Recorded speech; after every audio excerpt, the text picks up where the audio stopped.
始まりました。奈良のお散歩観光ナビ。奈良県在住のシンガーソングライター柳瀬奈々がのんびり地元をご紹介します。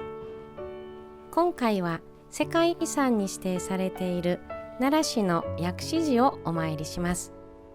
場所は近鉄橿原線西の京駅からすぐですが、正門となる南門までは徒歩およそ10分、駐車場もあります。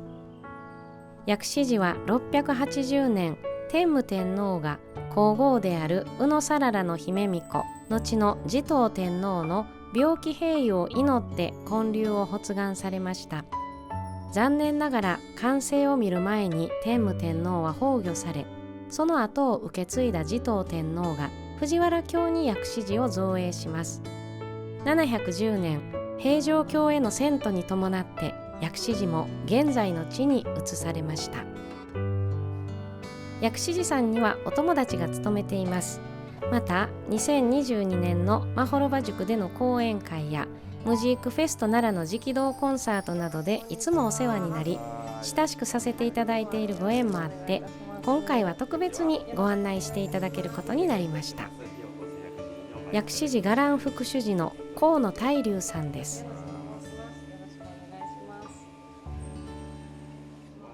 薬師寺の境内伽藍に入ってきていただきました。薬師寺はですね、1300年前に建てられたお寺でして、時代でいうと白鳳時代って呼ばれたりする、そういう時代でございます。なのでこの境内全域をですね、白鳳伽藍って呼んでるんです。薬師寺の特徴なんですが、日本で初めてです。一つのお寺に塔が2つだったんです。これ薬師寺からなんですね。左右対称でかっこいいっていうふうにもなったんでしょうか。あとはいろんな説があるんでなかなか難しいんですけど、お位牌とですね、仏壇とお墓分けているようにですね、2つに分かれたんじゃないかとかいろんな説があるんですが、なぜ2つになったかは分かってません。薬師寺の全体が分かる境内マップはこちら。順番に拝観していきましょう。まずはこちらが国宝東塔。730年に創建されました。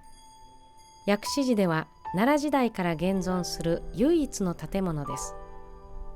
塔の先端部分、双輪にある青銅製の水煙には飛天像が透かし彫りされていて、奈良時代の高い工芸技術を現代に伝えています。そしてこちらは祭塔。1528年に戦火によって焼失してしまいましたが、1981年に再建されました。ここ祭塔と塔塔の内部にはお釈迦様のご生涯を描いた8つの場面が祀られています。今回は特別に拝見させていただきました。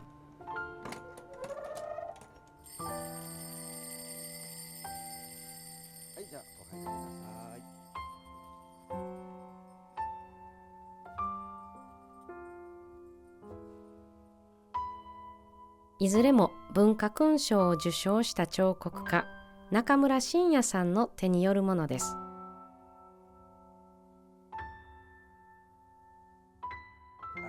お釈迦様が先ほどの浄土というところで悟りを開かれた後ですね、全国を回って、お説法されるという場面になってます。でこちらの場面がですね、まずお釈迦様がお悟りを開かれた後ですね、初めてお説法をされた場面と言われています。私が好きなのはお釈迦様が初めてお説法をされたというこの場面。じっと見つめていると、お釈迦様のお話を聞く仲間に入れてもらったような気持ちになります。七冠ナビ。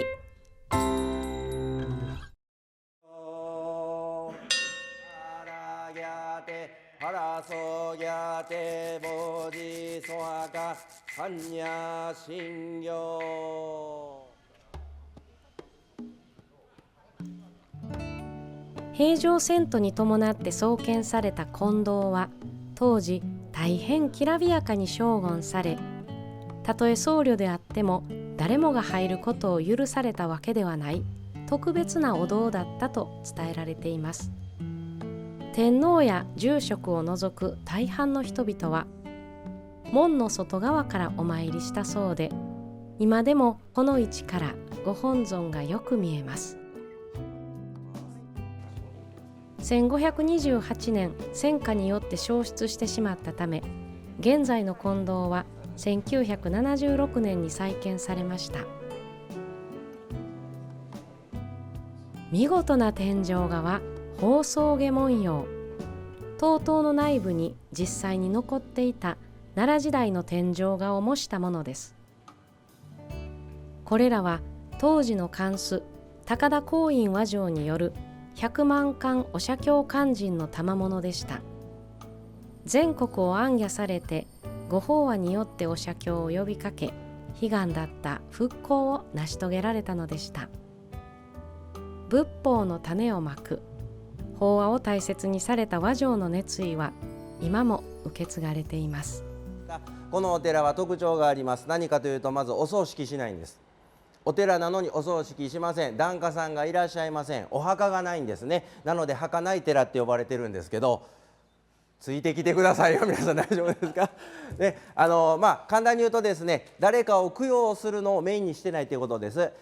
皆さんの目の前には今、薬師如来様という仏様がいらっしゃいます。薬師三尊像という3体の国宝の仏様なんですが、薬師、薬の師匠です。薬の先生、病気を治す方なんですね。治していただける方ということは、生きてる方のための仏様なんです。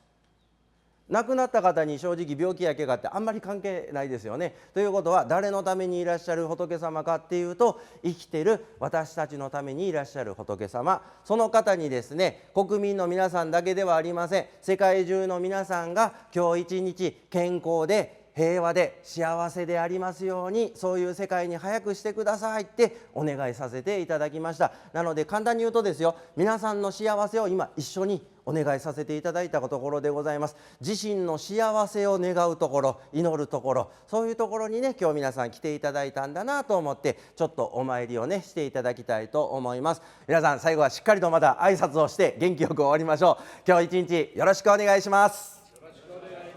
はい、ありがとうございました。じゃあ気をつけてね、参拝をしてください。金堂のご本尊は国宝の薬師三尊像。日本書紀によると、697年7月29日に開元法要が務められたと伝えられており、白鳳時代を代表する金堂仏です。中央に薬師如来、人々の病気や災難を除き、健康や幸せを授けてくださる仏様として熱い信仰を集めています。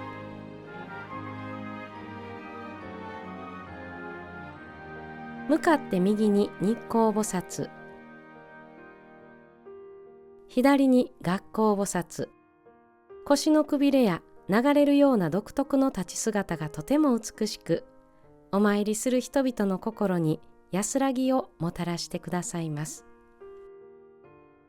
いわば薬師如来様はお医者さん、左右には日勤と夜勤の看護師さんがいらっしゃって、私たちの心身の健康を見守ってくださっているというところだそうですよ。さらに注目すべきはご本尊の台座です。古代ギリシャ由来のブドウ唐草文様、ペルシャのレンゲ文様、異国風のいでたちの神様、そして中国の霊獣である獅神、青龍、白虎、朱雀、玄武があしらわれ、ここがシルクロードの終着地点であることを今に伝えています。いにしえの奈良を感じられる薬師寺、皆さんもぜひお参りくださいね。本日もご視聴ありがとうございました。チャンネル登録、高評価、どうぞよろしくお願いいたします。ではまた次の動画でお会いしましょう。